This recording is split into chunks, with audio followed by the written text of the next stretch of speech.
Hi friends, எல்லாருக்கும் வணக்கம். நம்ம வீட்டில் காக்டெயில் ஒருத்தவங்க தனியாக இருந்தாங்க பார்த்தீங்களா? அவங்களுக்கு பேச்சு துணைக்கு ஒரு ஆள் கொண்டு வந்து விட்டாச்சு. இனிமேல் பேசிக்கிட்டே இருப்பாங்க, சந்தோஷமாக இருப்பாங்க, இனிமேல் ஹாப்பி தான். அது மாதிரி நம்ம வீட்டில் எந்த ஒரு பேர்டுமே தனியாக இருக்கவே விடாதீங்க. ஸ்ட்ரெஸ்லேயே செத்து போயிடும். ஏன்னா அவங்களுக்கும் துணை தேவைப்படும். எப்போவுமே அவங்க எல்லாருமே கூட்டமாகவே இருந்து பழக்கப்பட்டவங்க. அதனால் தனியாக இருக்கிறதுக்கு வாய்ப்பு இல்லை. அப்புறம் இது எப்படி வந்துச்சுன்னா, நம்ம வீட்டில் ஏற்கனவே ஒரு வீடியோ போட்டிருந்தோம்ல, அந்த ஆரஞ்சு நாங்கமாங்கில் நிறைய பல்பு வந்துருச்சு. இப்போது ஒரு சில பல்பு 1, 2 பல்பு இருந்ததுனா தான் நமக்கு பூ கொடுக்கும், இல்லாட்டினா பூ கொடுக்காது.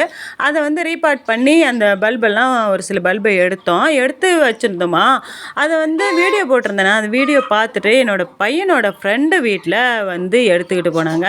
அது இந்த பேர்ட்லாம் பார்க்கும்போது, இது மட்டும் தனியாக இருந்ததும் நாங்கள் வாங்குகிற இடத்துல வாங்கிட்டு வந்து போடுறோங்க்கா அப்படின்னு சொல்லிட்டு கொண்டு வந்து போட்டிருக்காங்க. பாருங்களேன், கொண்டு வந்து விட்டது தாங்க ரொம்பவே சந்தோஷமாயிடுச்சு, தனியாக இருந்தவங்களாச்சா. அதனால ஓகே, பாய்.